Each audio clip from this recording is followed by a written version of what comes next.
కంచగచ్చిబౌలి భూముల వివాదానికి చెక్ పెట్టేందుకు ప్రభుత్వం కసరత్తు చేస్తోంది.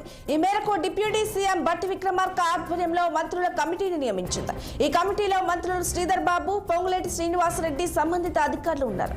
మరి కాసేపట్లో సచివాలయంలో మంత్రుల కమిటీ భేటీ కానుంది. సమావేశానికి సీఎస్, రెవెన్యూ, జీహెచ్ఎంసీ, అటవీ, హెచ్ఎండిఏ ఇతర ఉన్నతాధికారులు హాజరవుతారు. ఇప్పటికే 3 మంత్రులతో కమిటీ ఏర్పాటు చేసిన సర్కార్ కోర్టు తీర్పులను పరిగణలోకి తీసుకుంటామని ప్రకటించింది.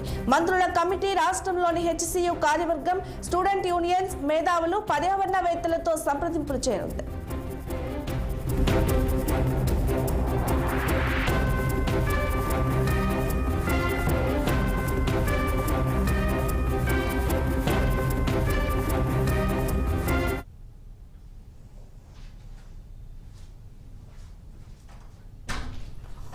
రైట్, ఇదే అంశానికి సంబంధించిన పూర్తి డీటెయిల్స్ మా political bureau chief Ram live లో అందిస్తారు. రామ్,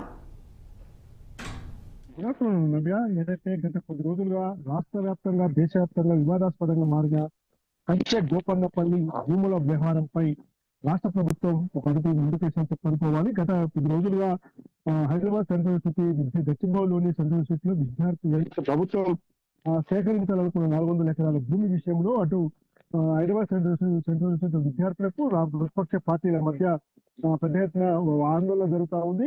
అధికార పార్టీ ఎన్ని చెప్తున్నా కూడా ప్రతిపక్షాలు, అదేవిధంగా విద్యార్థి సంఘాలు మాత్రం ప్రభుత్వ తీరును మండిపడతా ఉన్నాయి. కేవలం 1000 కోట్ల విలువ చేసే భూములు అమ్మి ప్రజా సంక్షేమ పథకాలు అమలు చేసే ముఖ్యమంత్రి రేవంత్ రెడ్డి పరిగెట్టుకొని పనిచేస్తున్నారని చెప్పి బీఆర్ఎస్, బీజేపీ, సిపిఎం పార్టీతో సహా ఇతర రాజకీయ పక్షాలు డిమాండ్ చేస్తాయి. అలాగే విద్యార్థి సంఘాలు కూడా పెద్ద ఎత్తున ఆందోళన చేసి అరెస్టులు అయ్యి బెయిల్కి వచ్చిన సంఘటన చూస్తా ఉంది. అయితే ఈ వ్యవహారంపై నిన్న సుప్రీంకోర్టు తాజా తీర్పు ఇచ్చింది. సుప్రీంకోర్టులో ప్రభుత్వానికి చుక్కెందని చెప్పి అనుకోవాలి. ప్రభుత్వం చేస్తున్న చర్యలను సుప్రీంకోర్టు చాలా సీరియస్ గా తీసుకుంది. ఈ నేపథ్యంలో సుప్రీంకోర్టు ఇచ్చిన స్టేను ఏదైతే ఉందో దాని స్టేను ఆధారంగా చేసుకొని ప్రభుత్వం ఈ రోజు మళ్ళీ దాన్ని హైదరాబాద్ సెంట్రల్ సంబంధించిన 400 ఎకరాల భూమి విషయంలో తగు జాగ్రత్తలు తీసుకొని ముందుకు పోయేందుకు ప్రభుత్వం కసరత్తు చేస్తా ఉంది. ఈ నేపథ్యంలో ప్రభుత్వం రాష్ట్ర డిప్యూటీ సీఎం బట్టి విక్రమార్క ఆధ్వర్యంలో మంత్రులు శ్రీధర్ బాబు, పొంగులేటి శ్రీనివాసరెడ్డి, ప్రభుత్వ ప్రధాన కార్యదర్శి శాంతకుమారి, హెచ్ఎండిఏ, తర్వాత రెవెన్యూ, ఇంకా అటవీ శాఖకు సంబంధించిన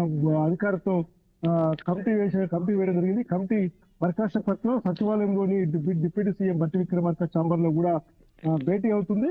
అంటే మొత్తం మీద హైదరాబాద్ సెంట్రల్ సిటీ సంబంధించిన భూములు కావు, అవి ప్రభుత్వానికి అని చెప్పి ప్రభుత్వం తరఫున రాష్ట్ర డిప్యూటీ సీఎం బట్టి విక్రమార్క, మంత్రులు శ్రీధర్ బాబు, పొంగులేటి శ్రీనివాసరెడ్డి తాజా పరిస్థితుల నేపథ్యంలో కొద్ది రోజుల క్రితం మీడియా సమావేశం కూడా ఏర్పాటు చేసి విద్యార్థులు, ఇతర ప్రతిపక్షాలు కానీ ప్రజా సంఘాలు, మేధావులు అర్థం చేసుకోవాలి, ప్రభుత్వం చేస్తున్న చర్యలకు మీరందరూ కూడా సహకరించాలని చెప్పి చేస్తాం. అయితే ప్రభుత్వం మాత్రం ప్రతిపక్షాలు మండిపడంతో పాటు నేను సుప్రీంకోర్టులో కూడా జస్టిస్ బిఆర్ గవై ఏదైతే ఆ వాదనలు చేశారో 400 ఎకరాల భూమిలో 100 కోట్ల జేసీబీలు పెట్టి 100 ఎకరాల్లో ఒక రోజులోనే చెట్టు నరకేయడం ఏంటంటే దీనివల్ల పర్యావరణం దెబ్బతింటుంది. కాబట్టి తదుపరి చర్యలు చేపట్టే వరకు దాన్ని స్టే కొనసాగించాలి, కమిటీ నివేదిక ఇవ్వాలి, తర్వాత 6 నెలలలోపు ఎలాంటి పనులు చేయబడ్డదని చెప్పి దీని మీద తీర్పిచ్చిన ఓవైపు హైకోర్టులో కూడా ఈ భూముల వ్యవహారంపై ప్రభుత్వానికి వ్యతిరేకంగా దాఖలు చేసింది. కాబట్టి ఈ రోజు ప్రతిపక్షాలు చెప్తున్నా, విద్యార్థి సంఘాలు చెప్తున్నా, ప్రభుత్వం చెప్తున్నా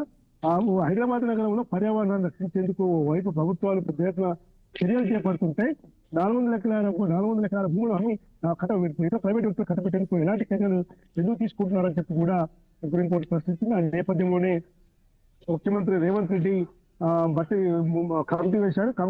కమిటీ ద్వారా అధ్యయనం చేసి వాస్తవ పరిస్థితుల్లో మనం సుప్రీంకోర్టుకు వివరించాలి. కాబట్టి ఈ కమిటీ త్వరలో ఈ మేధావులతోనూ, విద్యార్థి సంఘాలతోనూ, ఇతర రాజకీయ పక్షాలతో కూడా సంప్రదింపులు జరపాలని చెప్పి కమిటీ అందులో భాగంగానే ఇప్పుడు మొదటిసారి ఇవాళ డిప్యూటీ సీఎం బట్టి విక్రమార్క ఛాంబర్ లో తర్వాత శ్రీధర్ బాబుతో పాటు అధికారులతో అందరూ కూడా ఈ రోజు భేటీ జరుగుతుంది. Navya, right Ram, thank you for the updates.